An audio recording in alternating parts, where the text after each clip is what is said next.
What is up, Waffle Gang? I do hope you are well. My name is Mark, and today we're checking out some r/AmITheButtHole. And if you love a Reddit story, why not consider hitting that subscribe, maybe that notification bell too.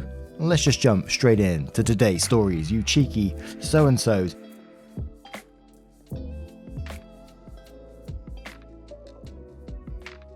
And we're starting with One Poetry 9190, titled, Am I the Arsehole for not paying to change my father's gravely insulting gravestone? My father and mother had a very bitter marriage towards the end of his life. He had a long-running affair with another married co-worker and got her pregnant before he passed. He was planning to leave mum, skip the country and move to Canada to start a new life with her. They had a house picked out and all. He had moved out and was living with his co-worker when he suddenly died of a heart attack while having sex. Divorce papers were never filed, no legal separation. They were in the process of moving all things legal, but on paper, they were still happily married. Now me and my siblings are already out of home. Our youngest sibling is 19 and is in college. I work for a tech company and I'm currently back in my hometown helping my mum manage his estate.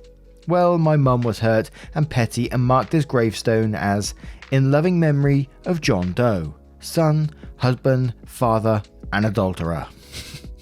My dad's family and his pregnant partner are mad and want me to fix it. I personally think it's fine. That's who he was. He was all of those things. And since it's my mum's plot, I can't do anything. Am I the arsehole? Well, from the last sentence there, it doesn't sound like you can actually do anything anyway. So it's automatically going to be a not the arsehole because simply you can't do anything about it. But I did have this scenario as I was reading this, and I was thinking, imagine just walking through a cemetery and then you're browsing at the gravestones and you see this and you think, oh, bloody hell, there's a story behind that, isn't there? But Nature Woman says, I would die, no pun intended, if I was walking through a cemetery and saw that. Your mum is an icon, not the arsehole. I hope she burns his old shirts or something. Also, while going through estate papers and talking to lawyers, ask about what rights the side piece will have in claiming money for her kid, since it was your dad's kid too, just so you're all prepared. Opie replies saying, side piece is currently 9 months pregnant, about to pop any day. My mum has lawyered up, and since my dad died interstate, according to our state laws, everything goes to mum. Mum won't leave anything for side piece, she's going to leave it for us once she passes.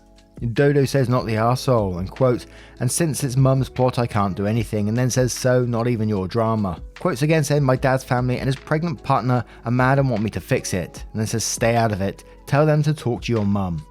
No policy says not the arsehole, it's not yours, it's your mum's to deal with. She's given her answer on the matter, so it's closed. If they're so offended by the accurate description, then perhaps they should go buy a park bench at a park and dedicate it to him, how they want to dedicate it to him, and go there to visit him. This is so not your problem at all. By the way, your mum is awesome. I could only find a couple of comments that sort of objected to this, which I found. So one was from I Want Sandwich, who says, Reddit crucifies infidelity. You'll be a hero here, but it's lowbrow and trashy. Kinda like anyone who would do and approve of it. And then there was a reply to that comment from Kinda74 who says 100% agree with this. Everyone's cheering it on, yet there's a dead man, a single woman with a child and a child without a dad and with siblings that want nothing to do with him/her. Then the child will go to her dad's grave and it's insulting. Yes, he cheated and that's rubbish, but he was a living complex human being who has not even been afforded dignity in death. Feel a bit sick reading these comments, cheering it on. Now, what are your thoughts on this story? Do you agree with those last two comments, or do you agree with mum and that was the right thing to do? Let me know your thoughts in the comments below and we'll move on to the next story. And our next story is from Bad Religion, Am I the Arsehole? Titled, Am I the Arsehole for signing off a professional email with Assalamu Alaikum? I hope I pronounced that right and I apologise if I got it wrong. I've worked at my current job for almost 3 years. It's a smaller company with less than 100 employees scattered across a handful of regional offices. Because I work with people in different offices quite a bit, a lot of my communication is via email. There is one person in particular who I work with who has a habit of signing off on emails with God bless you. He will also find ways to put Bible quotes and scripture into his emails that I find rather inappropriate for work. I've never been a religious person, but I was raised by Muslim parents and have nothing against it and believe that people have every right to practice their religion as they see fit. But I also believe that religion shouldn't be forced down anyone's throat, especially in the workplace. After about 6 months at my job, I brought it up to my boss about my co-worker's email habit. He said he's aware of it and doesn't agree with it either, but it's a different office and the manager of that office thinks it's okay and I should just try to ignore it. So that's what I did. I bit my tongue and I tried to ignore it. For almost 2 more years I ignored it, until one day this particular co-worker added some scripture to an email he sent me after I told him I was having a rough day. I understand he was trying to be helpful in his own way, but it just rubbed me the wrong way and I didn't have the patience for it anymore. So I wrote him an email and copied my boss and his office manager on it, explaining that while I appreciate the sentiment, I would prefer it if he refrained from including any religious material in any and all future correspondence. It was a very professional email, succinct and to the point, but also very clear on what I was trying to communicate. I then signed off the email with Assalamu alaikum. Not even 10 minutes later, I was called into my boss's office. He asked me what the hell I was doing mocking someone else's religion like that. I told him I wasn't mocking anything, I was simply conveying to a co-worker in writing that I would prefer to keep religion out of our future correspondence. He said that it sure as hell seemed like I was mocking my co-worker's Christianity by using a Muslim saying in the email. I asked him if he knew what the phrase meant and he said he didn't, so I told him it means peace be unto you. I told him if he thinks that it's okay for someone to say God bless you in every email, then it should be okay for me to say Assalamu alaikum as well.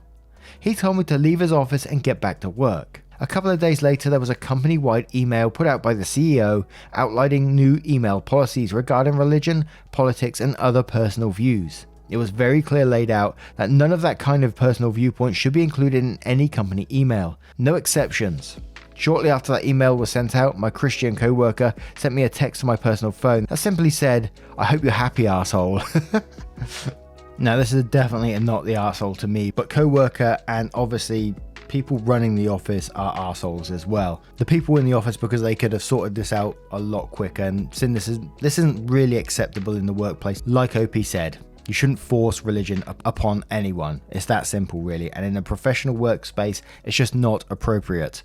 I think if I found myself in that situation, I maybe would have approached the person first and said, can you not do that in future? But at the same time, it's not OP's place to, be policing the office emails. That should have been dealt with a lot quicker. They was aware of it already, so it's nothing on OP, But old advice says not the arsehole, and how very Christian of them to send that text. Shows their true colours. Think How says not the arsehole. As I like to say, religion is like a penis. It's okay to have one. It's okay to be proud of it. It's not okay to shove it down people's throats unless they ask you to.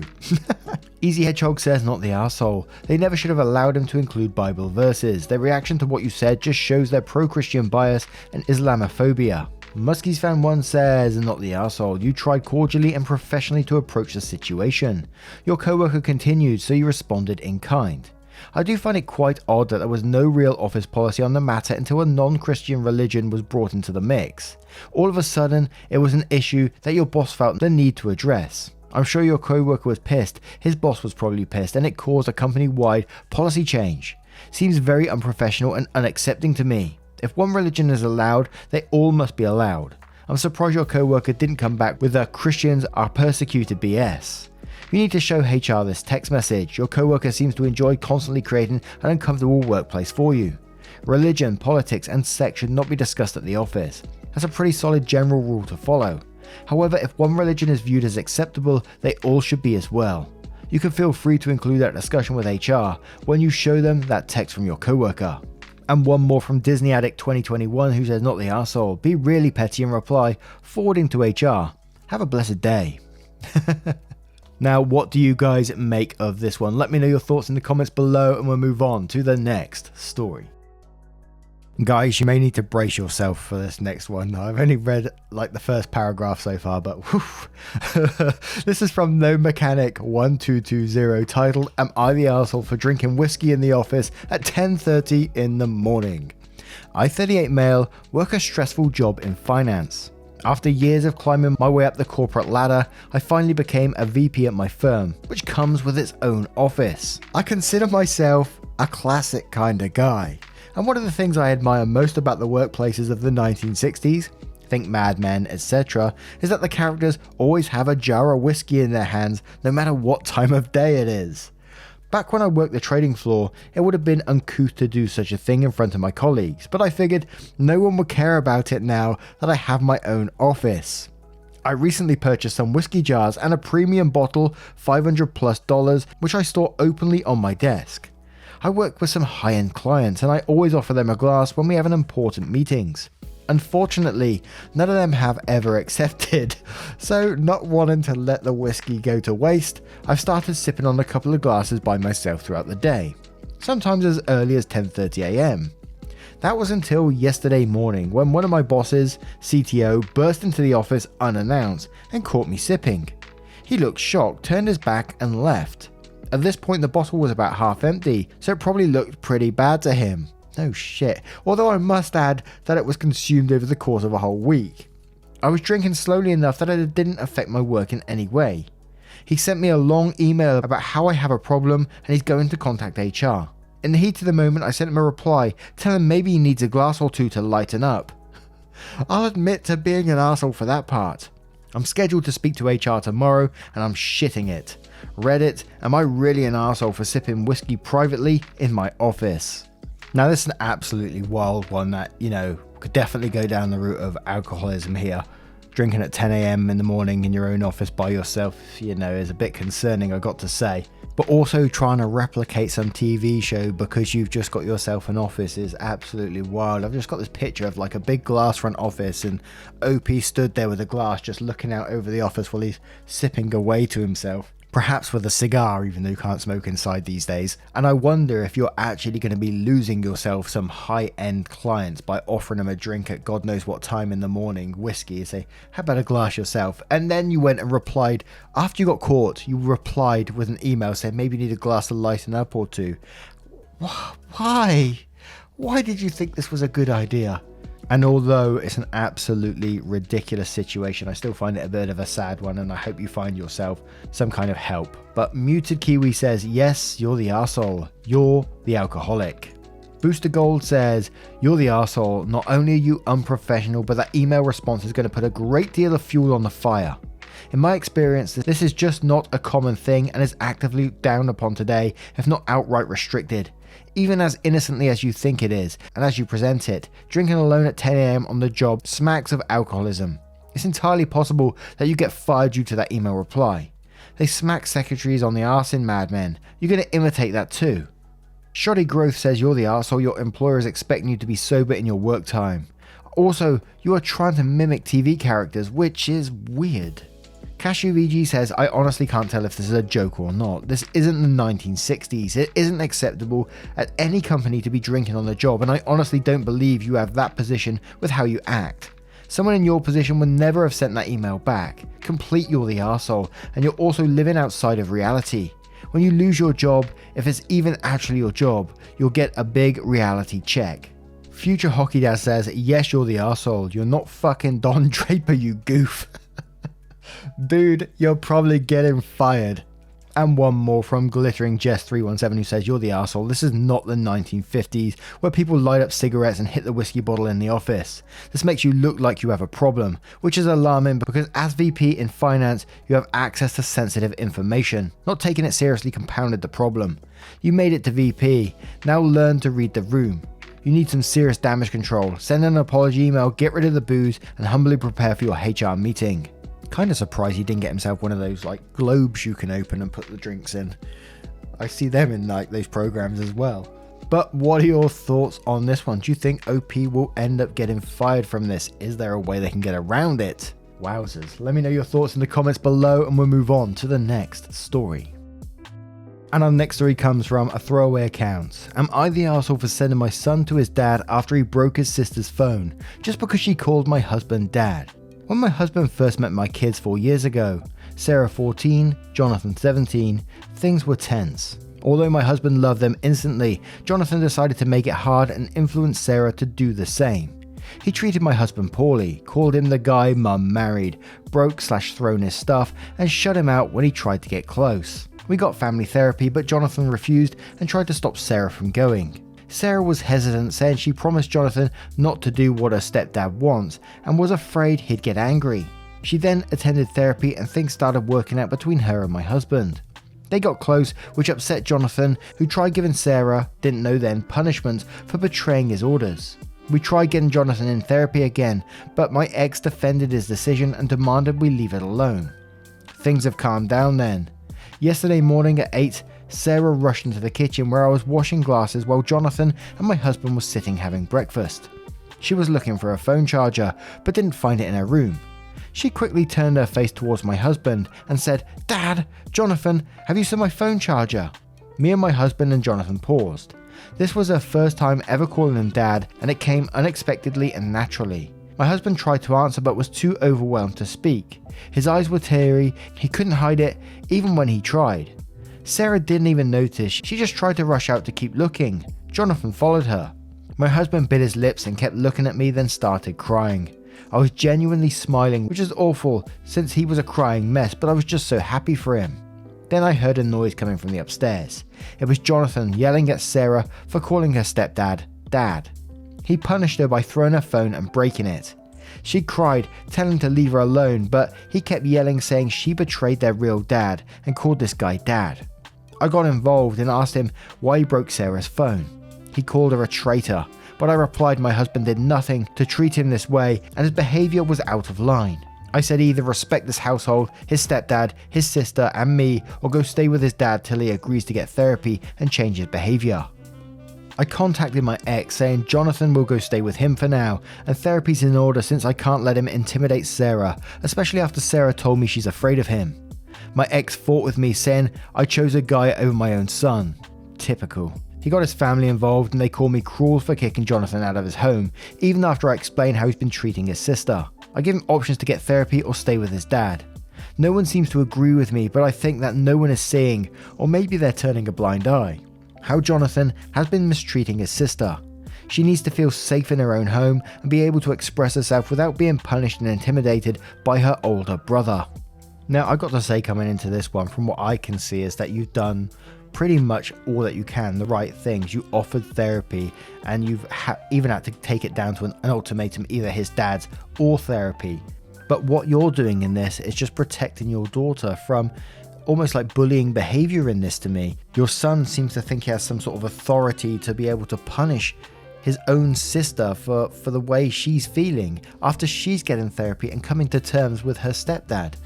And this is a 17-year-old, and it just sounds like the behavior is escalating in some way, so absolutely not the arsehole. But let's cover a couple of comments to see what they say. Jammy913 says, not the arsehole. Your son is being abusive towards your daughter. You are not picking your husband over your son, you are protecting your daughter from your son.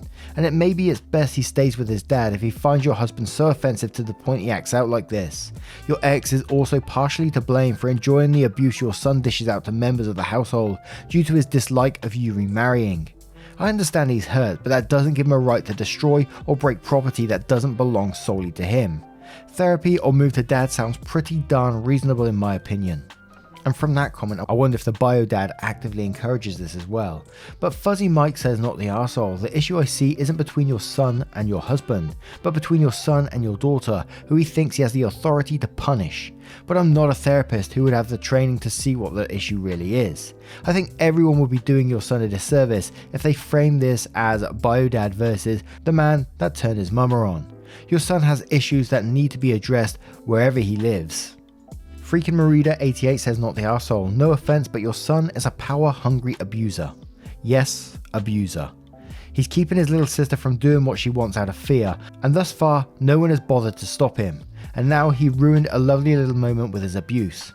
He shouldn't go to his dad's, he needs to go to freaking boot camp, or the Maury show, because today it was a phone, tomorrow it might be a skull. Just do whatever you can to stop him from abusing your daughter and husband. It sounds like you'd all be better off without him around. Your daughter and husband's relationship can finally grow the way it was supposed to all along, and your son can go off and be a miserable little piss all by himself. Just a Shy Girl says, not the arsehole. Please keep protecting your daughter. Being bullied and mistreated by their own siblings must be the most awful feeling. And Are You Falcon Kitten says, not the arsehole. Your daughter is afraid of her brother. Either he gets therapy and changes his aggressive behaviour, or he needs to stay away from her. Your daughter needs to have a home where she feels safe. If your ex wants to encourage that behaviour, he can deal with the consequences. You didn't choose your husband over your son. You chose prioritising your daughter's safety over indulging your son's tantrums. And one more from Freyan, who says, Jonathan is not a kid. He is already 17 and he is manipulating his sister. This is not okay. Sarah may have trauma, not for the stepdad situation, but for the fear of her own brother put into her. He is abusing her. You must protect your children. If your ex-family doesn't understand that your daughter is scared because your son used violence against her, they are part of the problem. They fed the hate towards a stepdad. Disgusting. Not the arsehole. Keep going, OP. Now, what are your thoughts on this story? And we move on to the next one. And our next story comes from our very own subreddit r/Mark Narrations. Come on over there, get involved, post a story or two, and read some comments. And it's from Goth Giblin, who says, Am I the arsehole for wanting to change my name?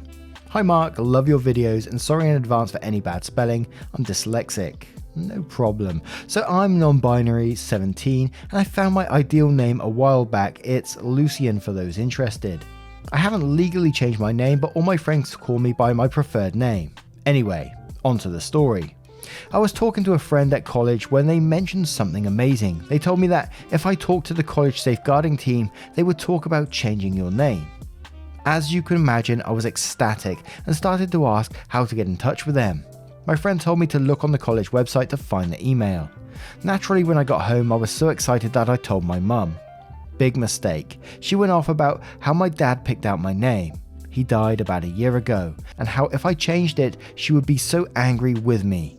I tried to explain that it was basically a way to inform all my teachers and anyone else needed that was the name I would like to go by. She wasn't having any of it.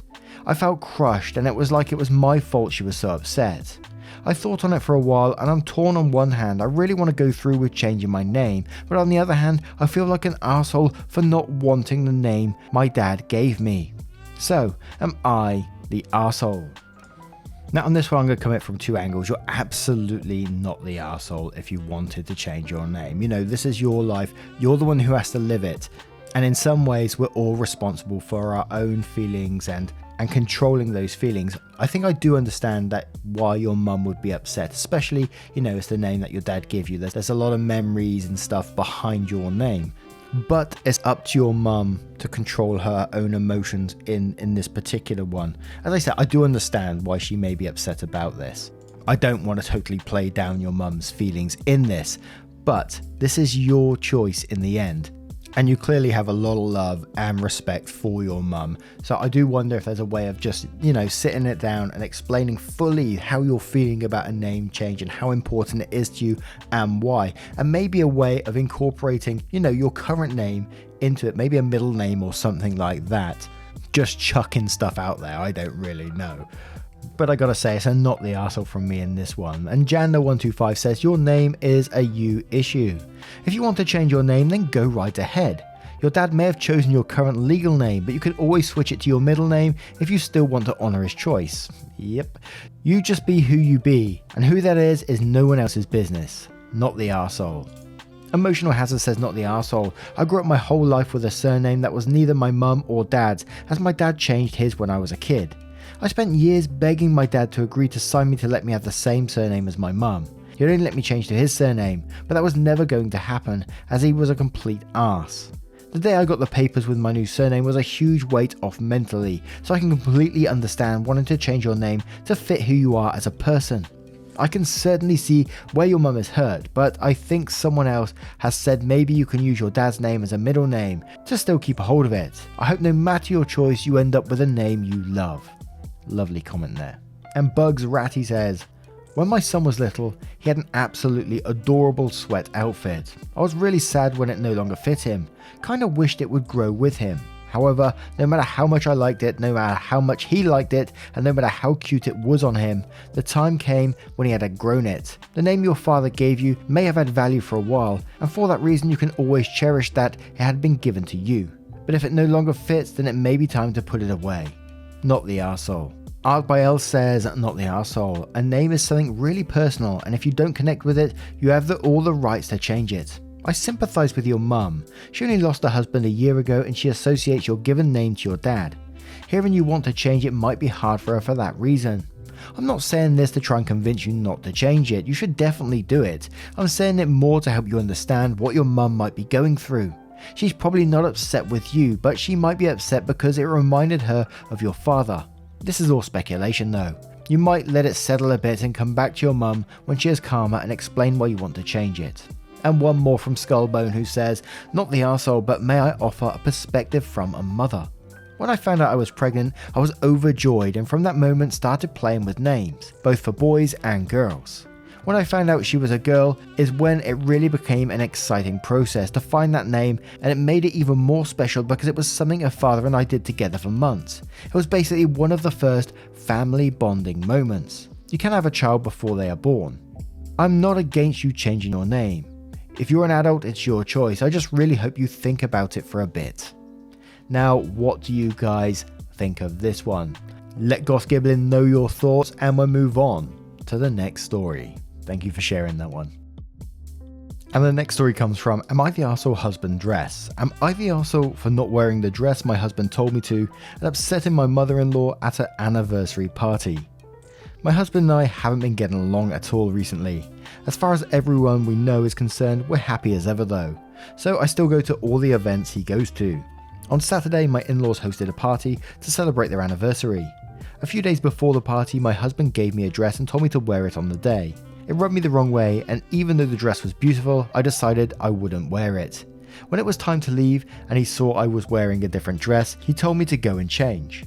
I knew it wasn't worth arguing with him over it, especially since we were already late, so I told him I'd wait for him outside. At the party, my mother-in-law asked my husband why he hadn't given me the dress. He confirmed he had, and my mother-in-law asked me if I didn't like it and told me I should have told her, and she would have got me a different dress. Honestly, I didn't know what to say as I assumed the dress was for my husband since no one had mentioned otherwise, and my mother-in-law looked upset. My husband ended up telling her it didn't fit because I gained a lot of pregnancy weight and I was too embarrassed to admit it to anyone. My mother-in-law gave me a long speech about how I didn't need to be embarrassed and that it was normal. I ended up feeling really guilty because she seemed sad that I hadn't worn the dress, and I would have if I'd known it was from her. My mother-in-law is a lovely person, so upsetting her makes me feel bad. After his mother left us alone, my husband asked me if my little tantrum still felt good and told me the next time I should ask before I tried to make a point, and that now he knew not to try and give me any type of olive branch. Am I the arsehole since the only reason I didn't wear the dress was to be petty and I really loved the dress? And we'll start straight away with Downtown Law on this one, who says everyone sucks here, you'll need counselling, not Reddit. IMS Common Phrases says everyone sucks here. First of all, yeah, it's in the name, I guess. Learn to communicate with this person who's supposed to be your partner or just get a divorce already. Second, a good marriage takes hard work and dedication, not stubbornness and point scoring. Skook says, honestly, it's driving me crazy that you did not just tell mother-in-law that you did not know the dress was from her. That would have changed everything. Yeah, you would have outed that you and your husband are fighting, but she sounds like a nice lady, and your lack of explanation made you look like a cold, ungrateful arsehole. Not the arsehole for refusing to wear a dress you've been ordered to wear with no explanation. Everyone sucks here because you should have told mother-in-law. You played yourself. This marriage sounds draining. Maybe a counsellor, therapist, referee is in order. Elsewhere says, wait, so your husband just handed over a dress and ordered you to wear it without saying anything else? Does he know how to use words? Not the arsehole, you didn't know. Your husband was weirdly silent on the whys and wherefores. It would have rubbed me the wrong way if my partner instructed me what I was wearing to a party. It's extremely weird and petty that your husband still didn't tell you when you wore something else and then called it a tantrum because you didn't wear it. Having said that, you could have also used your words to say, hey, what's with her telling me what to wear? It's not sitting well with me, could you not? And that would have helped clear things up too. But your husband is being petty and mean about it. ETA also, oh wait, I get it now because you're fighting, I skipped that part. This is so petty and malicious, you've got to sort it out. What's for Dinner says everyone sucks here. This problem never would have happened if either of you just talked about why wearing the dress should happen. I cannot for the life of me fathom why your husband didn't just say mother-in-law had asked you to wear the dress, but also, why didn't you just ask why he wanted you to wear it before deciding not to? And then you stonewalled him and he tried to bring it up. Yikes. And we'll finish up with Spoken Divinity, who says, everyone sucks here. You two either need to go to counselling to work something out, figure things out on your own, or split before it gets nasty.